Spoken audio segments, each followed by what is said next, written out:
Maraming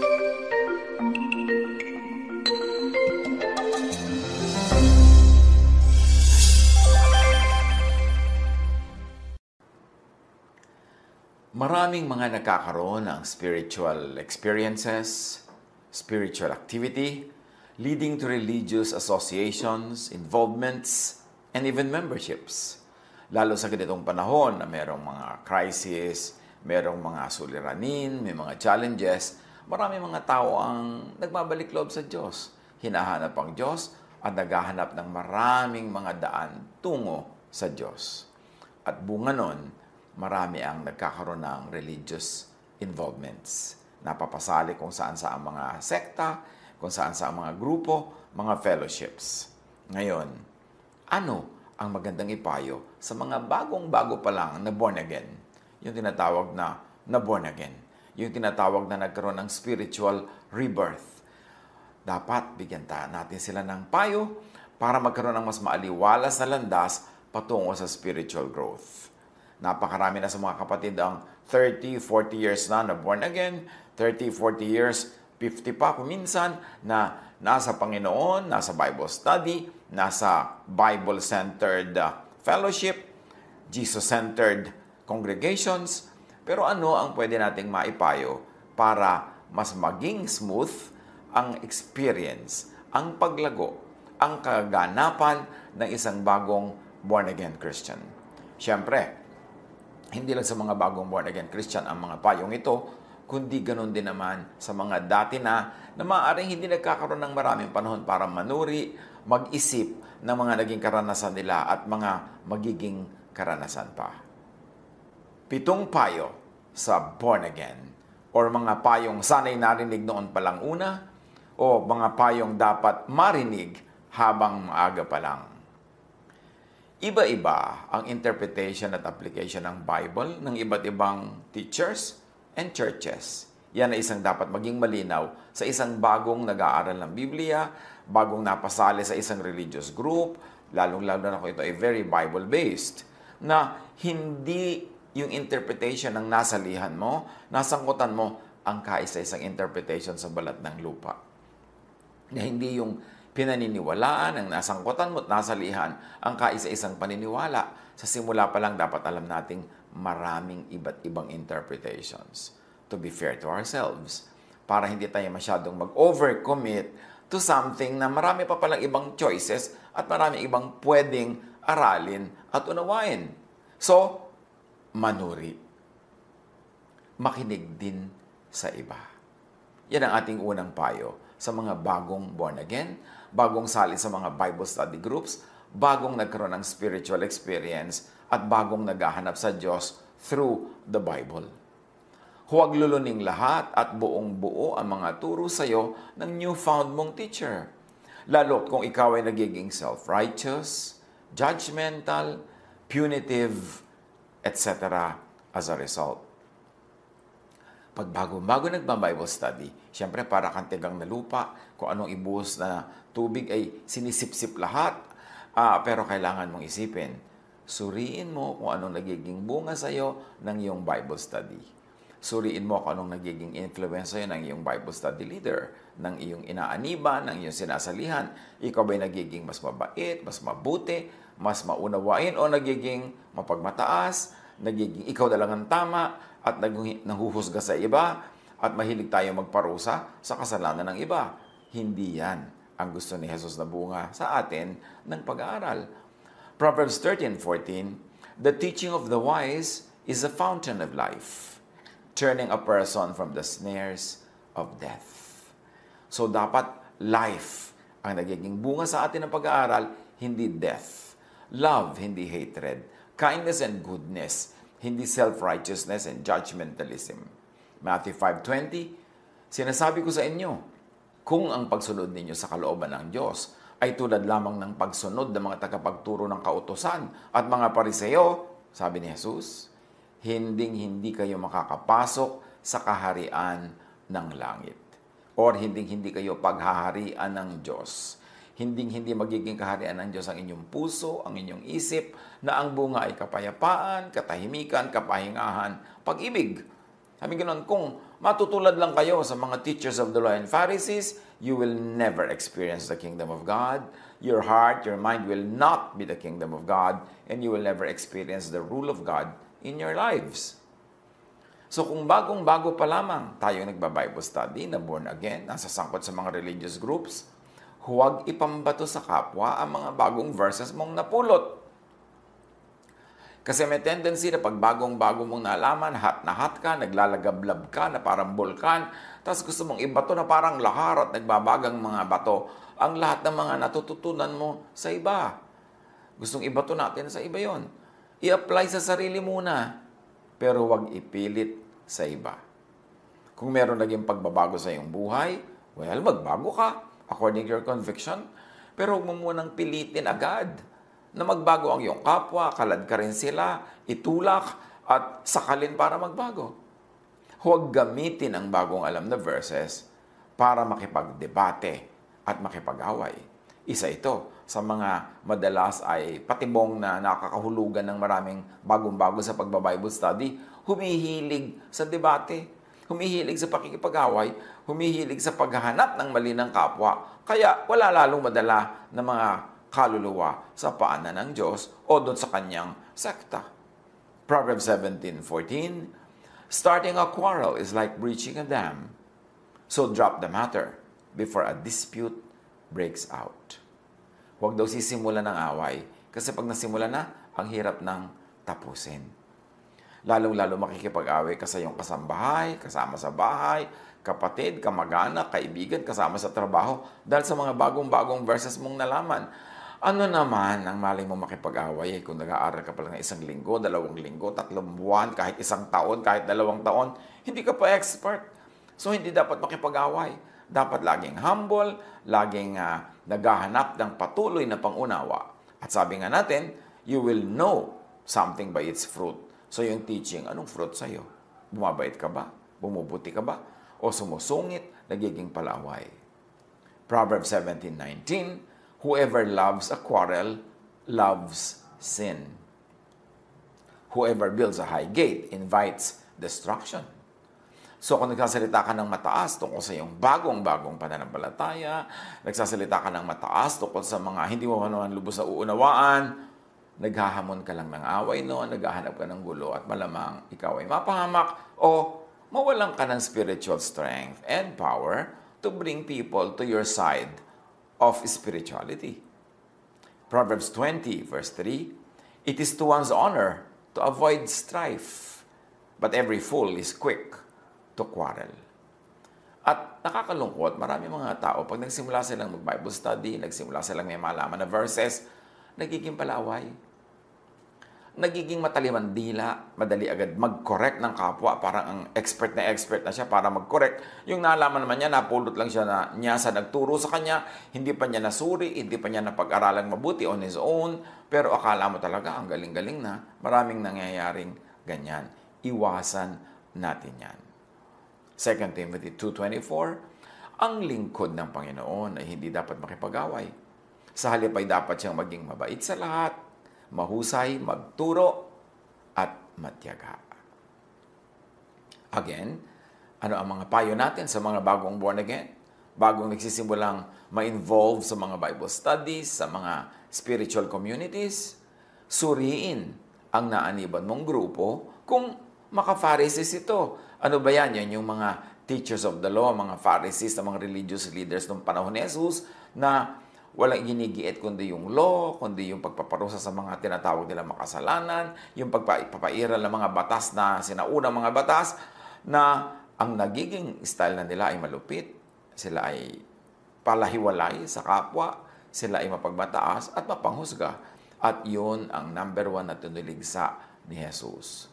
Sadly, maraming modern day Pharisees. Akala natin naubos na sila noong panahon ni Jesus. No, patuloy pa rin silang nabubuhay. At ngayon, sa pangalan pangkakumisa ng Diyos, napakarami nilang hinuhusgahan, napakarami nilang inaaway, dinedebate, napakarami nilang sinihigpitan, sinasakal, at hindi naman ganun ang style ni Jesus.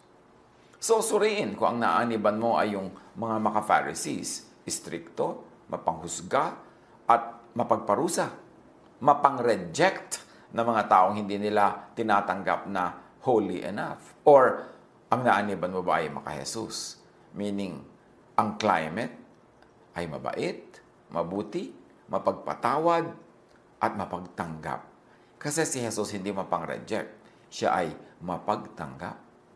Suriin ang naaniban mong grupo kung bilib na bilib sa sarili, na nagtuturong sila lang ang tama, ang ligtas, ang anak ng Diyos. Kasi walang ganon. Lahat tayo'y fellow seekers, naghahanap, nagsisikap, at pinupunan ng ating mga pagkukulang ng pag-ibig ng Diyos. So, suriin ang naaniban kung manipulative and controlling. Kasi merong napasali ka sa kanila, kinontrol na ang buong buhay mo. Lahat. Love life mo, hanap buhay mo, kinakain mo, isinusuot mo, lahat na yung mga pangarap, isusuko mo sa agenda ng sekta. Well, napakaraming ganon. Kaya mag-ingat tayo. Kasi hindi ganon si Jesus. Jesus sets free. Binibigyan niya ang mga tao sa kanyang paligid ng laya. Pumili, layang kumilos, at kahit layang magkamali, hindi niya pinaparusahan agad. Hinahayaan niyang matuto ng matuto mula sa mga pagkakamali. Psalm 26:2, Test me, Lord, and try me. Examine my heart and my mind. Yun dapat ang dalangin natin. Hanapan natin ang effect sa atin ang pag-aaral natin ng Biblia. At hanapan din natin at suriin yung ating sinaaniban, sinasalihan, kung ganun ba ang effect o yung mga dapat ay pag-ingatan. Galatians 5:22-23. Subalit ang bunga ng Espiritu ay pag-ibig, kagalakan, kapayapaan, pagtityaga, kabaitan, kabutihan, katapatan, kahinahunan, at pagpipigil sa sarili. Walang batas laban sa mga ganito. So, malinaw.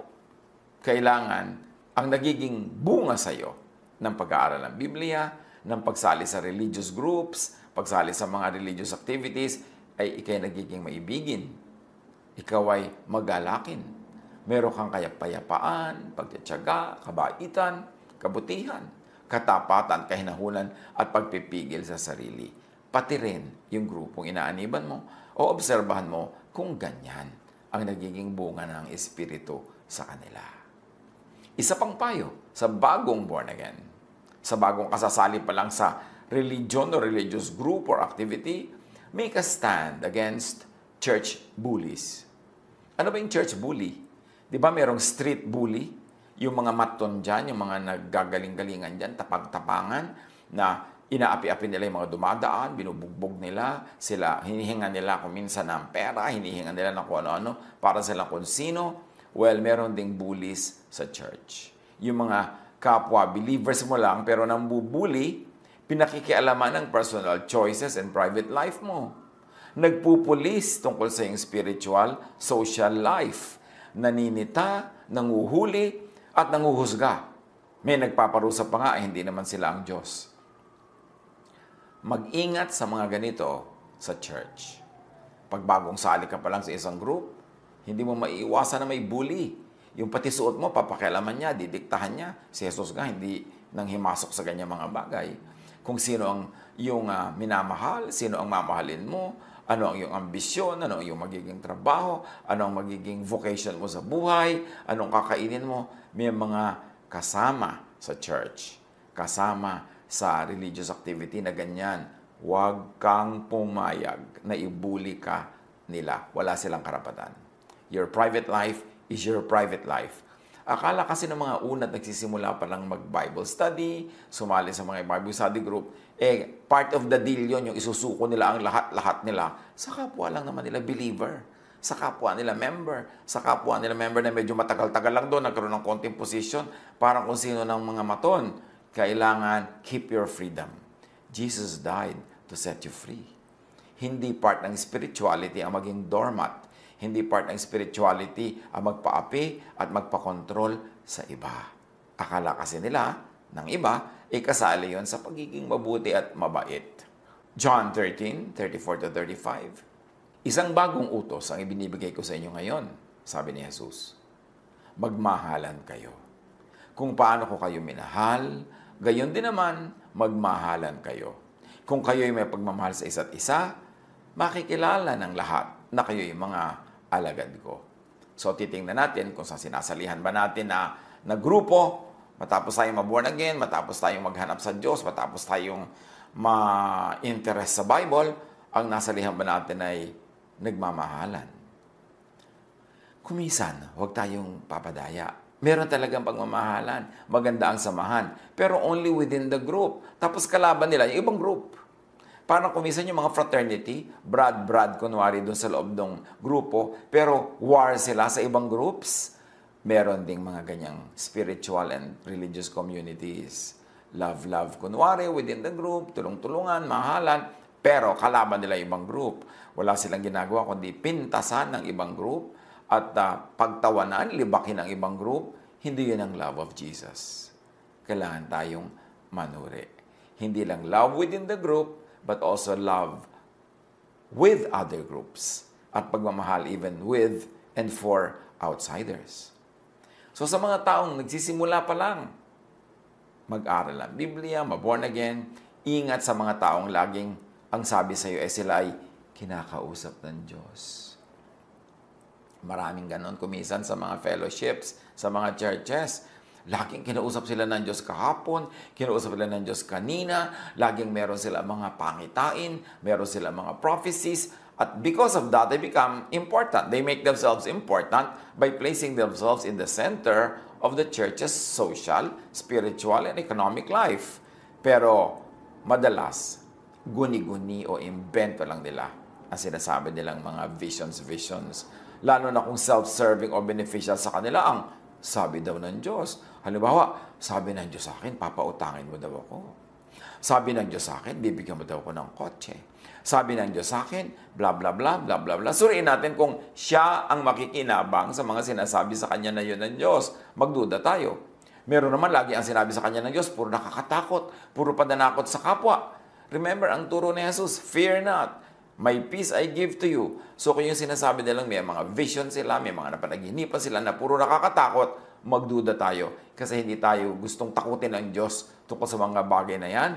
Ang gusto ng Diyos tayo magkaroon ng kapayapaan, katahimikan, at matining na loob. Jeremiah 23:16. Ganito ang sabi ni Yahweh na makapangyarihan sa lahat. Huwag ninyong papakinggan ang mga propetang nagpapahayag sa inyo. Pawang kasinungalingan lamang ang sinasabi nila. Ang mga pangitain kanilang sinasabi ay katang-isip lamang nila at hindi nagmula sa akin. So yan ang sinasabi ni Yahweh. Ang daming false prophets. Huwag ka lagi maniniwala, huwag kang bigla at madaling maniwala. Jeremiah 23:32. Ako'y laban sa mga propetang nagsasalaysay ng kasinungalingan upang dayain ang aking bayan. Hindi ko sila sinugo at wala silang kabutihang magagawa sa bayang ito. Another payo sa mga bagong born again o kahit matagal na pero parang nalilito-lito pa dyan sa mga pasikot-sikot ng buhay espiritual, ingat sa mga wolves in sheep's clothing. Yung mga mapagsamantala. Nakikisalamuha para makipagsamantala. Kuminsan nakikisama sa mga fellowship, sa mga prayer, para pala makahulog ang loob mo sa kanila at mautang na nila ang pera mo, para makuha nila ang iyong mga kabuhayan, para pakinabangan ka nila. Maraming ganon. Sumasali sa mga Bible study, sa mga fellowship, pero merong ulterior motive. Ito naman mga bagong born again, bago sa church, tiwalang-tiwala. Akala lahat ng tao sa church ay sheep. Pero sabi ni Jesus, merong wolves na nagmumukhang sheep. So, mag-ingat tayo dyan. Akala kasi ng iba, kung sila ay na born again, nakasali sila sa isang community, ay pwede na sila magtiwala sa lahat. O kaya, parang honeymoon period pa sila with the Spirit, sobra silang Pollyannish, lahat ay positive ang pagtiwala, at yun ang madalas mapagsamantalahan ng iba. Mark 12:38-40. Sa kanyang pagtuturo, sinabi ni Jesus, mag-iingat kayo sa mga tagapagturo ng kautusan na mahilig magpalakad-lakad na suot ang kanilang mahahabang damit at gustong-gusto nilang binabati ng mga paggalang sa mga pamilihan. Ang gusto nila ay mga natatanging upuan sa mga sinagoga at ang mga upuang pangdangal sa mga handaan. Inuubos nila ang kabuhayan ng mga byuda at ang mahahaba nilang dasal ay mga pagkukunwari lamang. Dahil dyan, mas mabigat na parusa ang igagawad sa kanila. Si Jesus na nagsasabi, maraming mapagsamantala in the religious community. So dapat mag-ingat-ingat. At ang ikapito, sa pitong payo natin ngayon sa mga bagong born again o mga dati na pero madalas pa ring malito o maisahan, ingat sa business partnerships with the kapatiran. Madalas ang ending ay samaan ng loob, away, hiwalayan o demandahan pa nga. Nangyayari yan. Mas mainam kuminsan huwag makipag-business partner sa mga kasama sa Bible study, sa mga kasama sa church, kasama sa fellowship. Kasi ang hirap pagka nagkasira kayo sa business, kasama yung buong involvement nyo sa inyong spiritual community. Pati yung membership nyo nadadawit, yung activity nyo sa church nadadawit. Mas mabuti pa, huwag na lang makipag-partner with churchmates. Yan naman ay kung hindi ninyo sigurado at hindi nyo kilala talaga yung tao, kung minsan nga kilala mo na, bigla nagkaka-surprise pala. May iba palang ilalabas na darkness yung tao. So, mas mabuti, ingatan yung spiritual relationships. Huwag haluan ng business kung hindi kayo sanay at hindi kayo tiyak. Ingat lang para lumago sa pananalig ng may kasiyahan, balance, at kapayapaan. Do not be the one who shakes hands in pledge or puts up security for debts. Isa itong paalala sa mga mahilig mag-guarantee ng utang, sa mahilig mga sumalo at sumagot sa utang ng may utang, tapos hindi naman siya nababayaran, nagkakasira sila, nagkakagalit din lang. Sabi, ingat, mas mabuti pa huwag mong gagawin ang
this is very specific tungkol sa pag-guarantee sa utang ng may utang, but it could be stretched to mean business transactions, financial transactions.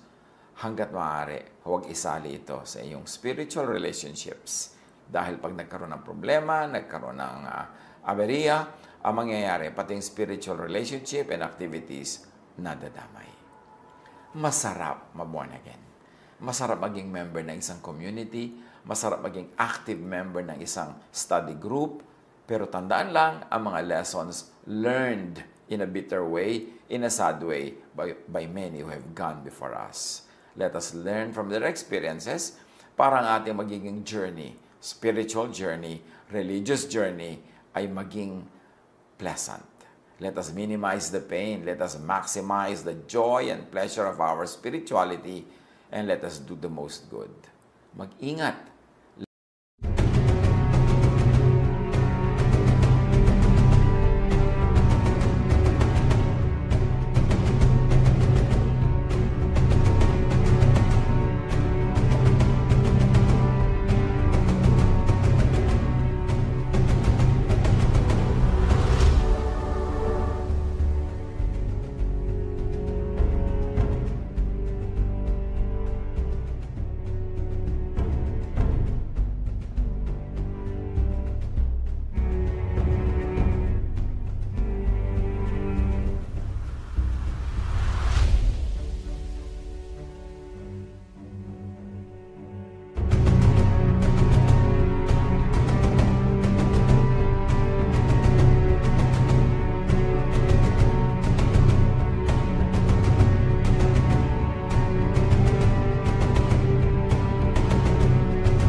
Learn from the experiences of others. Happy new life in Jesus.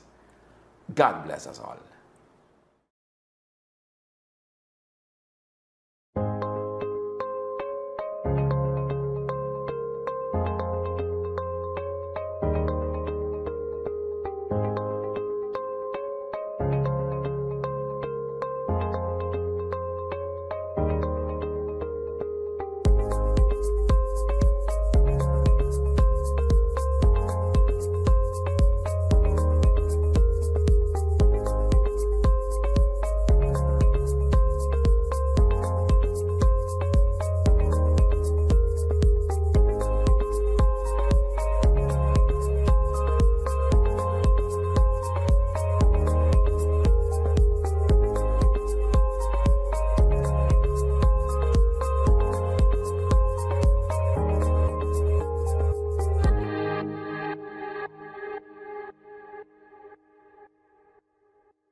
Love to you, mga pamangkin. Dito tayo mag-aral ng salita ng Diyos. Dito tayo mag-aral ng mga practical na bagay. Magdalanginan para sa isa't isa. Makinig ng mga mensahe. At dito tayo magsasama-sama spiritually sa ating official Ed Lapis YouTube channel na ang address ay Sabi ni Kuya Ed. Remember, dito tayo ha. Sabi ni Kuya Ed, ang ating official YouTube channel. Do not forget to subscribe. Click the subscribe button and ring the bell for notification. Like, comment, and share our official YouTube channel. Visit Ed Lapis website for daily devotion, audio podcast, latest video message, send your prayer request, subscribe to mailing list and more. Visit edlapis.com.ph.